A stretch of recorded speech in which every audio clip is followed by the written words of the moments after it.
Satreskrim Polres Soko Timur melalui unit Pidum berhasil ungkap kasus tindak pidana kepemilikan senjata api tanpa hak. Kasus ini terungkap di Dusun Kepuh, Desa Resuan, Kecamatan Madang Suku 1, Kabupaten Ogan Komering Ulu Timur. Seorang pria berinisial J berusia 30 tahun yang bekerja sebagai buruh harian lepas diamankan petugas.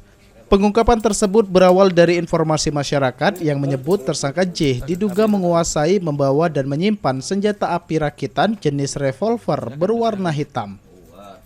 Menindaklanjuti informasi tersebut, tim Satgas Operasi Senpi 2026 Polres Soko Timur melakukan penggerbekan di kediaman tersangka.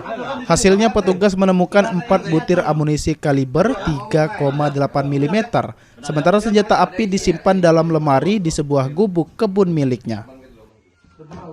Ini kita akan jelaskan bahwa unit Pidum Satreskrim Polres Soko Timur berhasil melakukan penangkapan terhadap terduga pelaku yang memiliki, menguasai, menyimpan senjata api rakitan berikut amunisi. Dari pengakuan pelaku bahwa senjata apinya disimpan di gubuk di tempat dia bekerja.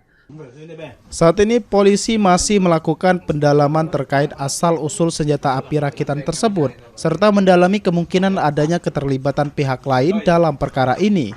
Atas perbuatannya, tersangka dijerat dengan pasal 306 KUHP dengan ancaman hukuman maksimal 15 tahun penjara. Francisco Arikarona, PAL TV.